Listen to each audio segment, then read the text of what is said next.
Wow guys, naka 3 episodes na tayo ng podcast natin. Grabe, ang bilis, no? Naka 3 Episodes na ang 3 Somethings! Simulan na agad natin, no? Sige. Hi, I'm Wiko. I'm Serge. And I'm Echo. And welcome to the third episode of 3 Somethings! Somethings. Wiko, Serge, and Echo. Wanna talk? We got you. Everything's better with 3. Buy 1 and the next 2 is free. The 3 Somethings.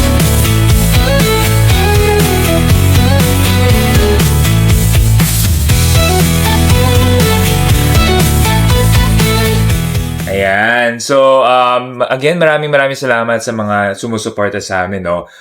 If we were able to talk about sa mga New Year's resolutions natin last episode, kamusta naman yung mga New Year's resolution ninyo? Okay pa naman. Consistent pa din. Consistency. Yeah.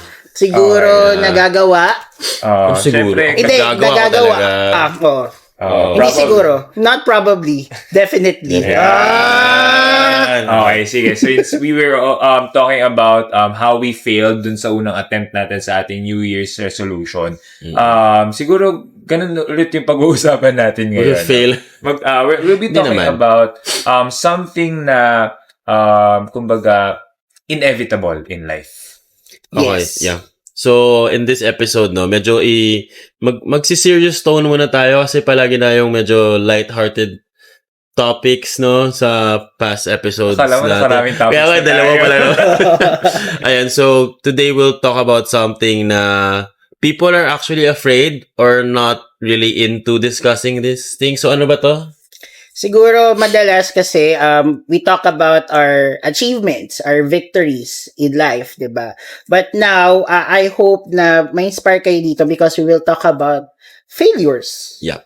Something na hindi gustong pag-usapan ng ibang Or natatakot din na i-divulge siguro sa ibang tao. Yeah. So ngayon, para sa ating mga listeners, magiging vulnerable tayo today. Yeah. Ooh, vulnerable. And maybe yung iba kasi bilang sabihin nila teachers kasi tayo, baka mamaya feeling nila never tayo nag-fail in life, na sobrang okay yung buhay natin. And yun nga, sa social media age, as I mentioned before, parang ang tendency natin is to show how victorious tayo sa mga bagay-bagay, na everything's going well and fine. But in reality, it's not. No? Yep.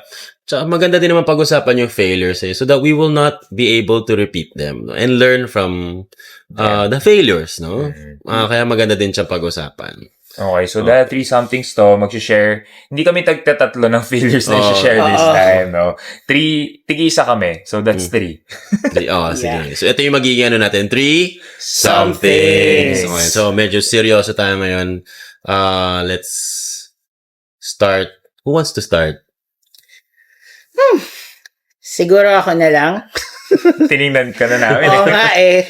Although hindi nyo tinignan nila ako anyway. Siguro, naalala ko lang isang failure na natatandaan ko sa buong buhay. Kasi actually, sa aming tatlo, ako ata yung pinakamatagal na nakapag-isip ng experience ko about Or kung ano yung failure. sasabihin niya. Or kung ano yung sasabihin ko talaga. Konti lang talaga failure niya. Oo, perfect kasi siya. Close to perfect actually.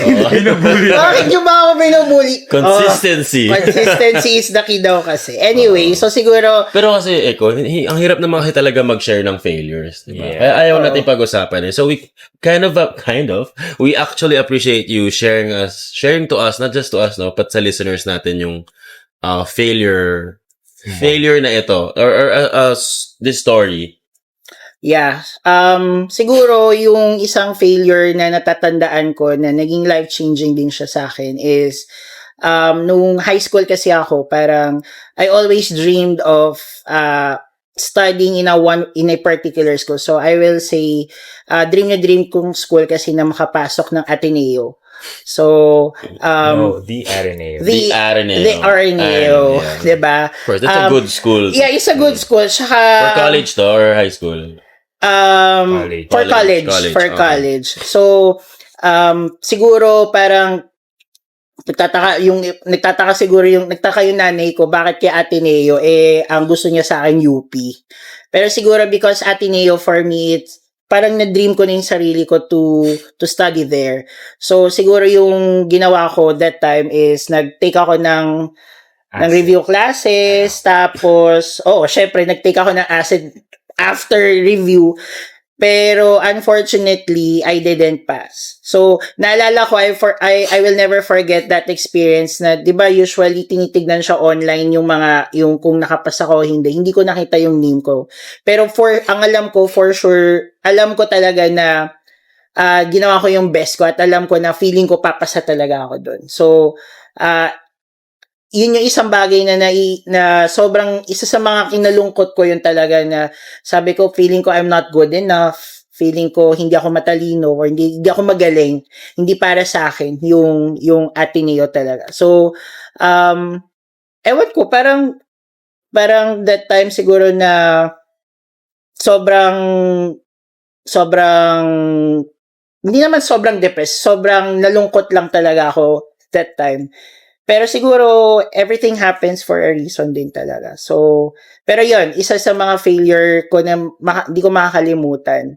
At may mga natutunan din ako that time. Na siguro yung isang natutunan ko siguro that time is, feeling ko, akala ko 100% best na yung ginawa kong preparation. Pero sa tingin ko, meron pa akong mas ibubuga pa. Kung meron pa akong mas kailangan pang gawin. Feeling ko kasi naging mediocre din ako na hanggang binamanifest ko lang siya sa sarili ko. Pero it's more of planning myself pa planning to prepare pa for that particular exam. Siguro na siguro feeling ko na prepared na ako kasi dami ko nang tinik na entrance test siguro that time, and then suddenly hindi ako nakapasa. So parang feeling ko hindi siya nag-materialize kumbaga yung preparation ko. Well, in fact, hindi talaga ako, feeling ko, nag-look back ako, hindi talaga ako prepared for that exam.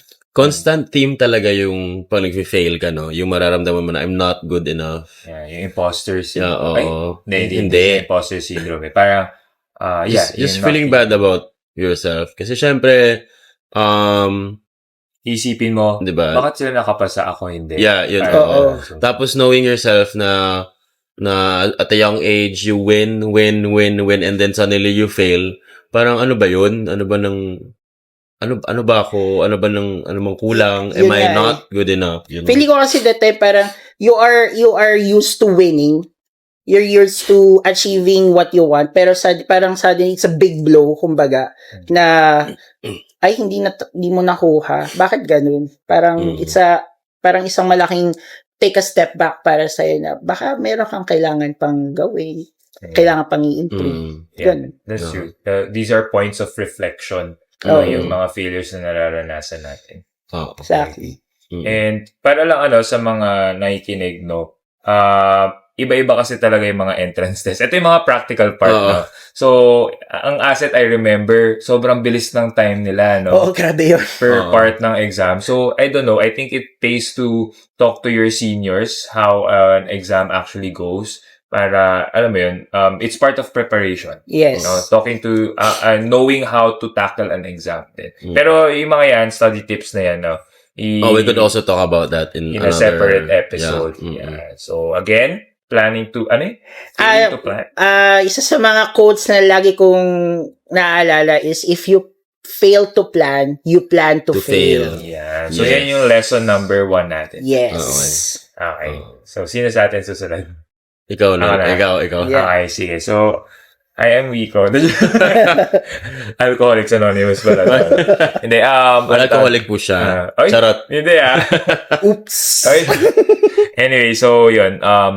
Yung failure ko was during my transition from grade school to high school. So, nung grade school, I was an achiever. No, puberty? Nag-fail yung puberty ko. Kaya ganito ako, young looking, the joke. Hindi, kumbaga, since achiever ako nung grade school, everyone was expecting for me to pass the entrance exam of Philippine Science High School. So, yun, kasi sikat yung mga science high school dati. Parang lahat pinangarap natin Pisay, no? So I took the exam. We were the first batch na isang screening na lang. Dati kasi 2 Ay, screenings. oo. Kasi naalala ko, nag-take din ako ng Pisay dati, 2 screenings. So kami, 1 screening lang. And then, nung na-reveal yung result, I failed. Everyone was expecting for me to pass. And I failed to do that. So, ano na-feel ko nung time na yun, I was really ashamed. Na parang, oh no, hindi ko na naabot yung mga expectations nila. And at the same time, doon na din ako parang, ano rin siya, parang sampal. Slap. Parang nasampal ako ng katotohanan na parang, uy, hindi nakasentro sa'yo yung mundo. Exactly. Okay, hindi ko yung pinakamagaling sa mundo and all that. So, it was a really humbling experience, no? But at the same time, dahil doon, na-redirect ako to my high school, which is yung Marikina Science High School, no? Shout out sa mga Mari-Science dyan, no? So, where thankfully I was able to excel din naman. Okay, so, naalala niyo yung quote na parang, if you can't be a small fish in a big pond, be the big fish in a small pond. Something like that. Yep. So, I'm not saying na... Ulitin mo. Ayoko na ulitin. I-rewind nyo na lang. Pero, then, nagets nyo. Yes. Parang, I'm not saying na Marikina Science is a smaller pond compared to Philippine In Science. science. But, if you can't go into the bigger pond Just yet. or yun, gawin mo yung best mo to become the big fish. Actually. Okay? So, I really strived, yan, tama yung Tapos term. na eh. I really strived na maging the best dun sa science high school na yun. And thankfully, yun nga, na-bless din naman ako eventually to become the valedictorian sa Mari-Science. Yun. I'm not boasting this, pero gusto ko lang sabihin na without that failure, baka mamaya hindi ako nag-strive ng mas mabuti, hindi ako nag-strive harder. And dahil dun, eventually, na-redirect ako to the intermed program. So, ano natutunan ko dito? Na failures are basically redirections by God, no? Na eventually, everything will fall into their proper places and kumbaga, yung mga experiences natin, mag-accumulate yan para matulungan ka to become a better version of yourself. Exactly. Yun lang. Actually, naalala ko lang, kanina di ba nakwento ko yung sa Ateneo, di ako nakapasa. Na-redirect din naman ako. Yeah, that's So, from Ateneo na dream ko, na nakapag-college ako, doon naman sa one of the best, parang allied medical schools din, yung forte nila is allied medical schools is UST. So, naging, Go Thomasians. Shout out sa mga Thomasians natin dyan. So, nag-graduate ako nursing sa UST. So, tama yung sabi mo, yung redirection na binigay sa'yo ng Diyos actually. Pero may isa ka nabanggit na nag-resonate sa akin about expectations. Sometimes feeling ko, madalas nating madalas masyado tayong nako-consume sa expectations ng ibang tao. Yeah, that's true. Yeah, totoo. Diba? Feeling ko, naging doubly hard yung experience mo. Yeah. Kasi people were watching you. Oo. Yeah, that's true. No, yun yung mahirap Para, okay lang sana. No, actually, hindi. It's not okay. Okay lang, I mean, nag-fail ka mag-isa. I think that's a much more... Mas madaling Mas i-contain. bearable. Oo. than failing in In public. front Yan na lang. In front of people who actually expect something from you. No, ang hirap nun kasi sabihin mo. Oh, sorry. Diba? Tapos sasabihin pa nila sa'yo, alam kong kaya mo hindi mo lang ginawa. Parang, girl, no, hindi ko nga kaya Parang lahat nakatingin sa'yo. Parang ikaw nakataas kasi isang pedestal, kumbaga na everyone looks up to you and then suddenly parang sa big blow na hindi ka nakapasa sa ganito. So parang para sa'yo double-edged sword siya na nasaktan ka sa sarili mo and then sa others. So with that said, do you think it's better to work in silent? Kasi ganito yun may ibang people, sorry, biglang nag-side topic tayo. May ibang people na ayaw nilang sinasabi kung ano yung ginagawa. Nagtitake na exam sila or may gusto silang i-pursue kasi if they fail, alam na lahat. meron namang iba na they want to tell people kasi they want people to pray for them. Parang, or maging accountable sila sa mga gagawin nila. So parang, I don't know. Diyan papasok yung pinag-usapan natin last episode, no? Na parang isang resolution is parang yung just be consistent with the people who matter to you. Kasi people who matter to you will pray for you. But people who don't matter sa'yo, or if they don't matter to you, they will just criticize you. So, I think yung validation must come from yourself first.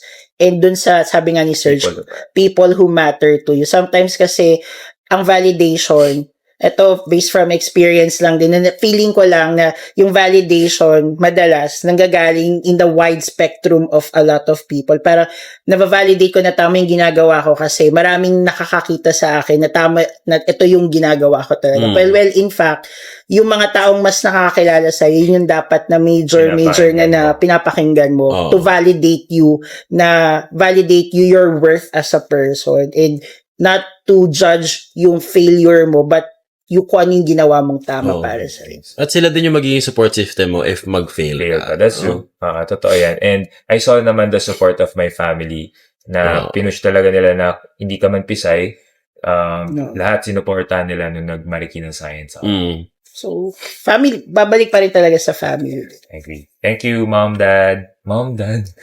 Thank you po, Tita. Shoutout din sa laya tatay ko kasi ako yung nagsalita kanina. Okay. Sige. Ikaw, Serge. Ako na. Yes. And that ko. Then, mag-share din ako ng ano. Yung sa akin naman, I think, palagi ko sinasabi, pag tinatanong ako about a certain failure in my life, yung one thing na nagbigay talaga sa akin ng malaking impact was when I was also nasa college na normally, you will spend 4 years in college, di ba? Pero I spent 7 years, di ba? So, intermed.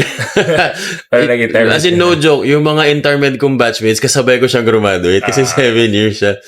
Ay, tinatawanan ko lang siya ngayon, pero dati sobrang painful niya na parang yung mga original kong batchmates na una na, pumasa ng boards, doktor na, nag-med school na, nakaabot na sa abroad, ganyan. Medyo masakit, medyo masakit talaga siya. Masakit talaga siya. Tapos sa tanawin ng mga tao, kailan ka ba gagraduate? Yun parang, wait lang kasi. Wait lang. Parang, tapos ang hindi pa nakikita ng mga tao, why are you struggling? Ano ba yung dahilan kung bakit ka nandyan pa? Bakit nasa level ka pa? Hindi nila alam. Feeling nila hindi ka lang talaga nag-aaral or nagpapabaya ka. Pero hindi nila alam yung internal struggles mo. No? So, that I consider yung pagiging irregular ko sa college, that I consider as a failure during that time. No? Kasi syempre, 7 years ka ba naman sa college. No? At hindi biro magpaaral ng college na 7 taon. No? Mahirap na nga magpaaral 4 na taon, yung 7 years pa kaya. No? But, eventually, graduate naman tayo ng college, and thank God, hindi tayo na-delay sa med school. Nakompleto natin yung 4 na taon plus internship. And then, nakapasa naman tayo ng boards, no? Siguro, ang major takeaway ko dito is, in his own time, na you will get there. Everybody gets to the finish line, pero hindi sabay-sabay. Parang marathon lang. Yung marathon lang, di ba? Nauna ka sa amin. Hindi. Pero lahat tayo nag-finish line, Yes. di ba? No? At the end of the day, doktor tayong 3, Yes. di ba? May mga nauna lang. Actually, ako pala yung nauna sa inyo. Pero, yeah. Yun yung takeaway na life is not a race. Ang buhay ay hindi karera. Yeah, Shoutout sa mga sabini. Sabihin. Hindi talaga So, mga yun. seryoso. So, yun na nga. You will get to the finish line. No? Maging consistency na naman tayo sabihin natin. Yeah. Totoo. And, I remember one verse sa Bible, sa New Testament. Sabi ni Paul, I have fought and you know that, di ba? I have fought a good fight. I have finished the course. I have kept the faith. So, siguro for you, you just have to press forward and you just have to keep that faith in order for you to finish the course talaga. Oo. Tapos, yun. Naging din ako, parang, pwede naman ako mag-shift to another school. Pero hindi, gagraduate ako dito sa school na to. Pero nakuha ko naman siya. Yeah. No? Sumabalay naman tayo. So, yun yung mahalaga. No? So, yun nga. And yun nga, kaya namin to binabanggit, itong mga failures namin. Because as mentors, no, we hear a lot, or as teachers, no, we hear a lot of stories of failure from our students and how it actually affects them, no? In all aspects. Mentally, sobrang grabe yung Mentally, mental. emotionally, socially din eh. Even spiritually. Na parang, grabe yung dagok sa kanila. Parang, I'm not enough. Ganong level na na parang effect sa kanila, no? Kayo ba, anong mga naririnig niyo from your students? Yun na nga, yung constant theme na I'm not enough, ayoko na, stop na ako. Nakakahiya. Yun, nakakahiya. Yeah, yun yung palagi natin naririnig, no? Pero, Meron din yung comment na bakit siya nagawa niya, bakit ako hindi ko nagawa. ayun.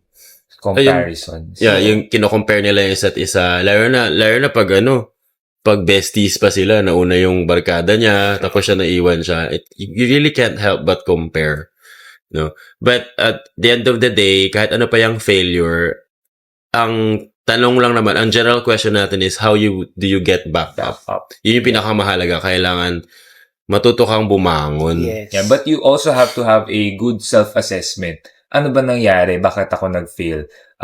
Was it kulang sa preparation? Pwede. Or kulang sa dasal? Or masyado ko bang minadali yung mga bagay-bagay? So, yun. After doing self-assessment, of course, you have to change yung mga pagkakamali mo before. Pero syempre, you have to acknowledge that your feelings, the feeling of failure are valid, diba? Yeah. So siguro, sabi nga, I remember one quote, the way, what matters most is how you react to the adversity that you experience. It's not more you dwell with it, but yeah, you dwell, but how you react it. Ibig sabihin, how will you change? How will you improve yourself then? So, kayo ba, paano ba kayo nag-bounce back sa mga ganit?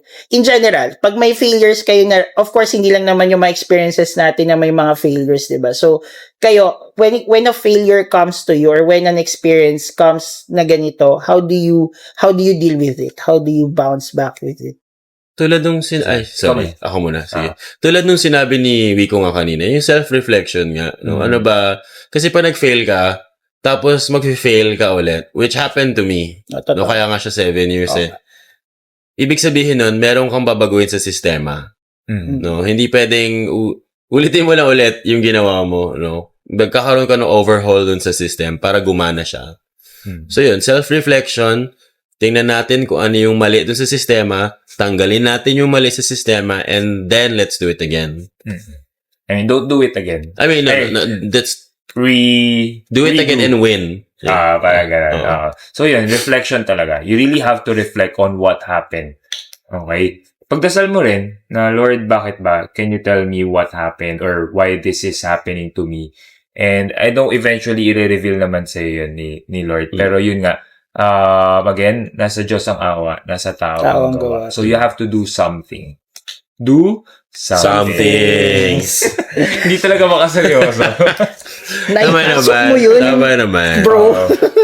So, ayun. So, hopefully, may natutunan na naman kayo sa aming episode. Actually, marami akong natutunan sa ating tatlo actually na tandaan, parang ito isang takeaway ko na kami pong tatlo at lahat tayo, we're not perfect. We are humans and we live in an imperfect world that maraming imperfections. Even us na naging doktor na ngayon, parang we are vulnerable to making mistakes, vulnerable to weaknesses, vulnerable for another failures to come siguro. So, ayun, I hope you inspire.